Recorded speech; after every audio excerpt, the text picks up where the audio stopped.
Peace Mutuzo uri Minister w'ekikora ky'abantu obwabire narambura program za government nka Youth Livelihood Program hamwe na Uganda Women's Entrepreneurs Program ashabira abakazi okukozesa obukugu oburyo mu kuhinga ekirije kubaretera ebihingwa byabo byaza hamutindo. For women, the setback was more into the climate change and COVID-19, and we have encouraged them to do more training, to use fertilizers, to do have value addition and good practices.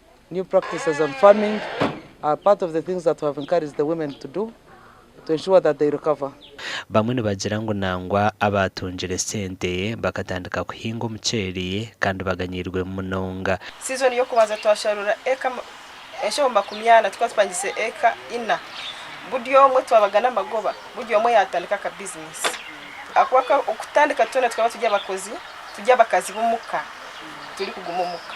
Abantu bongera bagira ngo bamazire no kutandikaho bwa business ekirabaretere okutungura amakagabo. Okubanza tukaba tuguma tulinzire, tulinda esabuni, tulinda umwonyo, tulinda sukari, kunga kutwamazire bagana amagoba twakora ubuduka, buryo mwe inakaduka nabasa kugurira umwonyo, nabasa kugurira esabuni, nabasa kwebisonko mukazi agure nakatete karungi. Eminyeto negira ngo nangwa bacine ebizu byo butarebwe ibintu byabo kandi nabashaba government kwerugayo ekabonjera na sente. Marketing strategy. Even though we do some good work, but it's quite unfortunate people leave us out and they travel to Kampala to do those stuffs.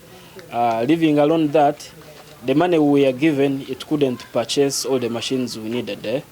So we could at least need more money. We buy those machines and we increase on the work that we should be doing from Kampala, we do it from here. Abebembezi bo nibagira ngo COVID-19 ikateganisa abantu abatunjire sente kandi za groupe zimwe ko batunjire sente babuzamisho. I've tried to trace for them. Some have disappeared, and we have been engaging Ministry of Gender. What should we do? What can we do to these groups? Because most of them disappeared. They are nowhere. They can't be traced. 19 pandemic, we all know, was a challenge for almost 2 years and has made most groups limp, and due to that, poor recoveries have been.